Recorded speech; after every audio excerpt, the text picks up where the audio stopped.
થઈ હોય તેવા દ્રશ્યો રાજકોટના ગ્રામ્ય વિસ્તારમાં ધોધમાર વરસાદ નોંધાયો। ભારે વરસાદથી ઉપલેટા પંથક પાણી થયું છે। ઉપલેટાના ગ્રામ્ય વિસ્તારોમાં ધોધમાર વરસાદ વરસ્યો છે તો મજેઠી, લાઠ, ભીમોરા, કુઠેચમાં ભારે વરસાદ નોંધાયો છે। અનરાધાર વરસાદથી લાઠ ગામમાં પણ જળબંબાકારની સ્થિતિનું નિર્માણ થયું।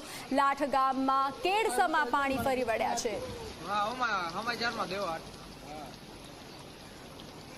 લાઠ ગામના સરપંચ ઝી 24 કલાક સાથે જોડાઈ ચૂક્યા છે પૃથ્વીરાજસિંહ। પૃથ્વીરાજસિંહજી, ઝી 24 કલાકમાં આપનું સ્વાગત છે। લાઠ સરપંચ પૃથ્વીરાજસિંહ ચુડાસમા વાત કરું છું। જી, લાઠ ગામમાં જળબંબાકારની સ્થિતિ જોવા મળી છે। હાજી, લાઠ ગામમાં આજે સવારે 5:30 વાગ્યાથી જે વરસાદ ચાલુ થયેલો છે અને અત્યારે પણ અવિરત હાલમાં વરસાદ પડે છે અને સતત પ્રથમ 3 કલાકમાં તો 12 ઇંચ જેવો વરસાદ વરસવાથી આરએનબી સ્ટેટના જે બધા રોડ રસ્તાઓ છે એ બધા બંધ થઈ ગયા છે। વાહન વ્યવહાર બંધ થઈ ગયો છે। વિદ્યાર્થીઓ બહાર જે ભણવા ગયેલા છે એ પણ અત્યારે વિદ્યાર્થીઓ સામે ઉપલેટા છે। તેમજ અમારું જે તંત્ર છે, મામલતદાર સાહેબ, પીએસઆઈ, એ બધા પણ સમઢિયાળા ગામે રોકાયેલા છે। વાહન આ બાજુ કઈ આવી શકે એવી પરિસ્થિતિ હાલમાં છે જ નહીં। અને ખેતરોની વાત કરીએ તો ખેતરોમાં પણ મોટા પાયે ખૂબ ધોવાણ અને નુકસાન થયેલું છે। જી પૃથ્વીરાજસિંહજી, દર વર્ષે આ જ સ્થિતિનું નિર્માણ થાય છે લાઠ ગામમાં વરસાદ આવે છે ત્યારે? હા, દર વર્ષે આ જ પરિસ્થિતિ હોય છે। તો આનો કોઈ ઉપાય, કોઈ નિકાલ કરવામાં કેમ નથી આવતો? આરએનબી વિભાગ અને તેમજ તંત્રને પણ અનેક વખત રજૂઆત કરેલી છે કે જે કોઝવે બનાવવાના છે, જે બેટા પુલ છે, તેની જગ્યાએ માઇનર બોક્સ કોલવર્ટ વાળા જે બ્રિજ બનાવવામાં આવે તો પાણી નીકળી જાય અને અમારો વાહન વ્યવહાર ચાલુ થઈ જાય। પણ ઘણા વર્ષોથી રજૂઆત કરવા છતાં પણ હજી સુધી કંઈ થયેલ નથી। જી, તમારી કોઈ સ્થાનિક ધારાસભ્ય કે કોઈ અગ્રણીઓ સાથે વાતચીત થઈ ખરી? જી, ધારાસભ્ય સાથે અને અમારા કેન્દ્રીય જે મિનિસ્ટર છે કે મનસુખભાઈ માંડવિયા સાહેબ, તેમની સાથે પણ મારે ટેલિફોનિક વાતચીત થઈ ગયેલી છે અને એમને ઓલરેડી દરખાસ્ત કરી દીધેલી છે અને આવનારા દિવસોમાં જે કોઝવેની જે હાલત છે એ મંજૂર થઈ જશે એવી મને અત્યારે આશ્વાસન આપવામાં આવેલ છે। તો હાલ જે સ્થિતિનું નિર્માણ થયું છે તેને લઈ હવે શું પગલાં લેવામાં આવશે? લોકો ફસાયા છે, ખાસ કરીને ખેડૂતના ખેતરો ધોવાયા છે। જી, હવે તો શું છે કે વરસાદ રહેતા જ ખબર પડે કે કેટલી બધી નુકસાની જે પારાવાર થઈ છે અને આ નુકસાનીનો સર્વે તાત્કાલિક થાય એવી અમારા ગ્રામ લોકોની માગણી છે અને એક સરપંચ તરીકે મારી પણ માગણી છે।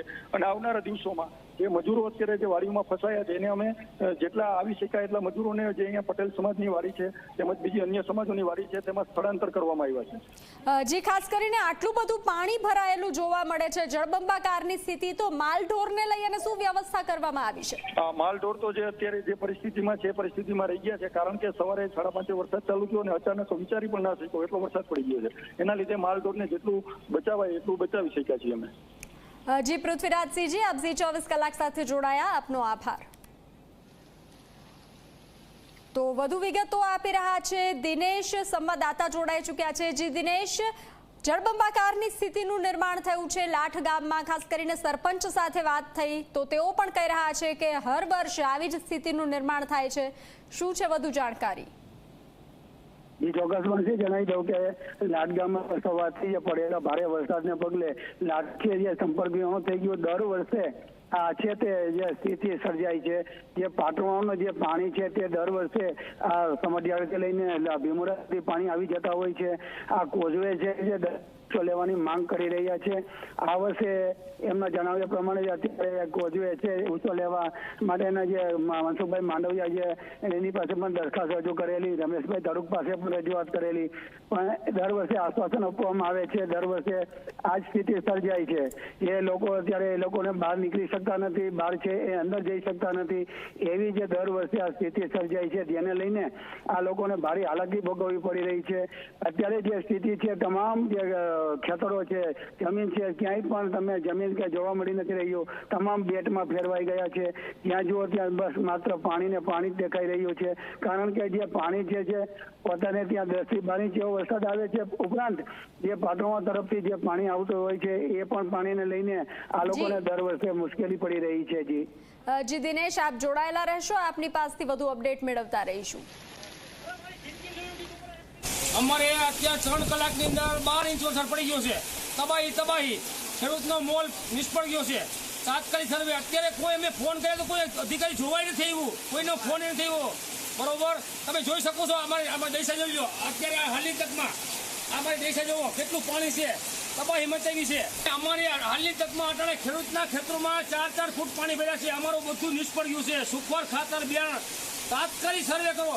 અમારા ગામના ગ્રામ સેવકે બચારા કાલીન પંપથી ખેતરોમાં તપાસ કરી હતી, કોઈ બીજો અધિકારી નથી આવ્યો. બરોબર, એટલે મારી સરકારને નમ્ર વિનંતી છે કે તાત્કાલિક આવી સર્વે કરો. કારણ કે અત્યારે મજૂર વર્ગના ઘરની અંદર અનાજ નથી. 5 દિવસ થયા એમને અખંડ વરસાદ પડે, બચારા મજૂરી મળી રહેતી મજૂર માણસને.